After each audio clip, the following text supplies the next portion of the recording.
Australians will vote on whether or not they want to ditch the monarchy within 2 years, a monarchist has claimed.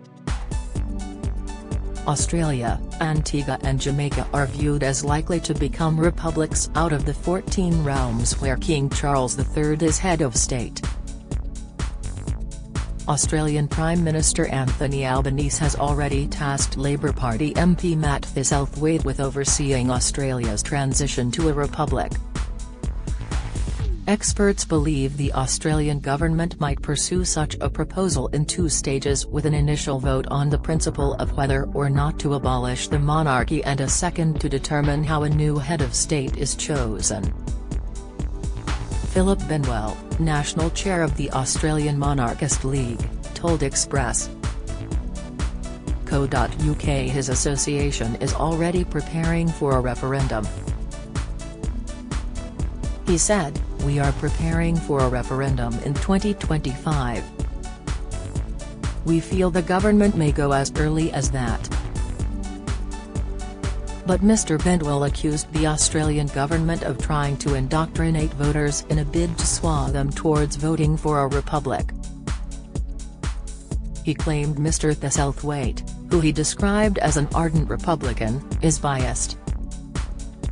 He said Mr Albanese's administration is attempting to rig the process by shutting out monarchist views.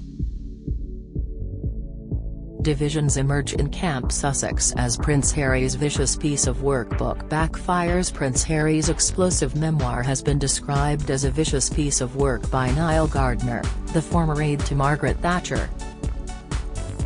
Speaking to Dan Wootton on GB News, Niall Gardner said, "I think the British public have turned Harry really into a pariah, as a result of this very nasty book. Find out more here." He said, "It's distinctly unfair. It is likely to turn the people against a republic, with it not being a fair vote." Mr Benwell continued, "There will be no funding available for the yes or no cause, but there is no need for funding for yes because the government is processing that. There will be a lot of things coming into play which are all designed to assist the government in pushing its proposals through. Of course, we will fight this every step of the way." He went on to suggest the League's concerns could result in it taking action in the High Court, adding, "The people must be fully informed of what they are voting for. If the government doesn't provide proper information, then we believe it is acting against the tenor of the Constitution."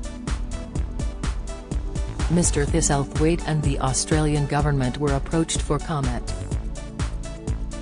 Read about Harry and Meghan pursuing their own agenda over the coronation. Sandy Bear, National Director and CEO of the Australian Republican Movement, told Express.co.uk support for a republic has surged over the past 4 months, a period which has seen the death of Queen Elizabeth II, the succession of King Charles and a slew of bombshell allegations from Prince Harry and Meghan, Duchess of Sussex.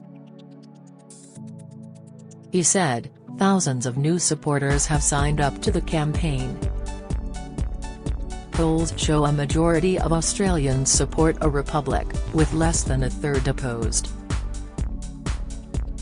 Mr Bear said, "The federal government has said it would like to bring forward a referendum on a republic in its second term if elected and has appointed an assistant minister for the republic, the Hon Matt Thistlethwaite MP. We could see a referendum on a republic within 4 years. We can do better than inheriting our head of state from a dysfunctional family on the other side of the planet." He pointed to statistics showing 63% of federal parliamentarians support Australia becoming a republic with less than 10% opposed. An Ipsos survey published in December showed Australians are split over the monarchy, with just over half, 54%, agreeing Australia should end its formal ties to the British monarchy after the death of Elizabeth II.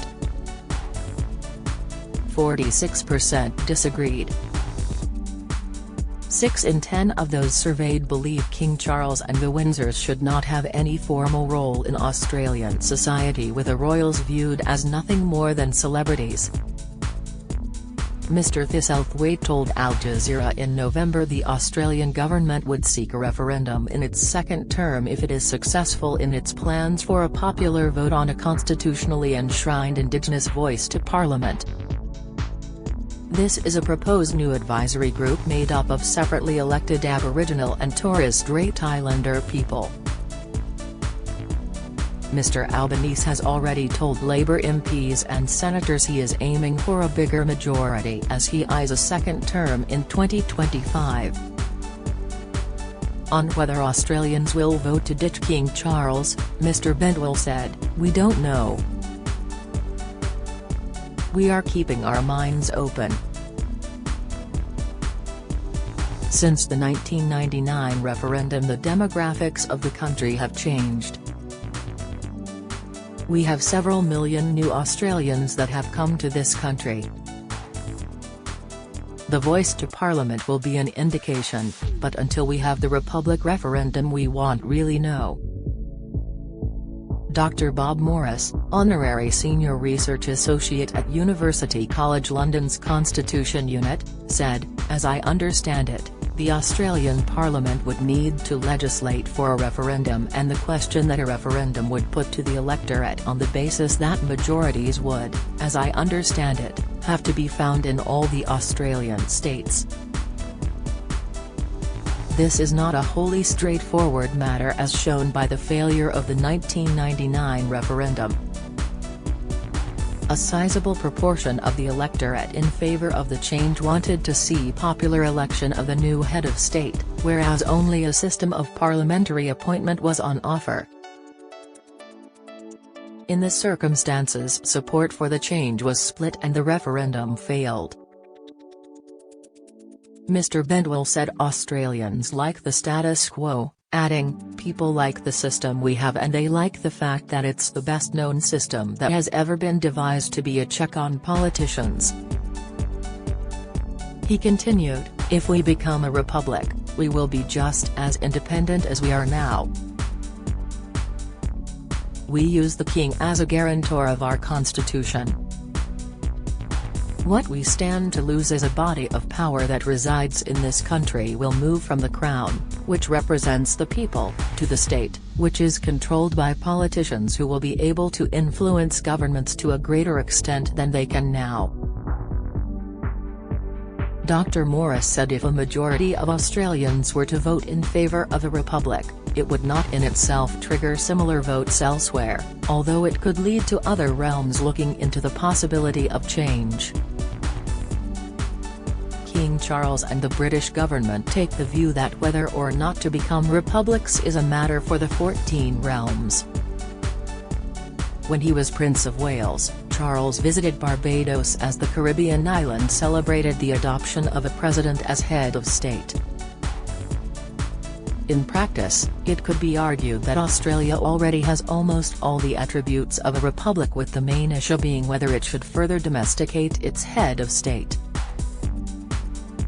The country's Governor-General is formally appointed by the King, but solely on the recommendation of the Australian Prime Minister.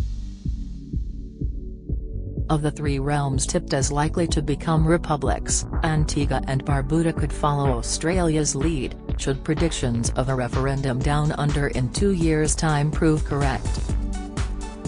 According to a report from the Institute for Government and Bennett Institute for Public Policy report written by Professor Robert Hazel, the Caribbean island nation's Prime Minister, Gaston Brown, has said he will call for a referendum in the next 3 years. In Jamaica, successive prime ministers have promised to lead the country towards becoming a republic. However, the process of changing the constitution has thwarted efforts because it requires a 2/3 majority in both houses of parliament, followed by a referendum. On an Australian referendum's impact in Britain, Dr Morris said, "In the UK, there is at present no significant support for replacing the monarchy, though its growth could not be ruled out.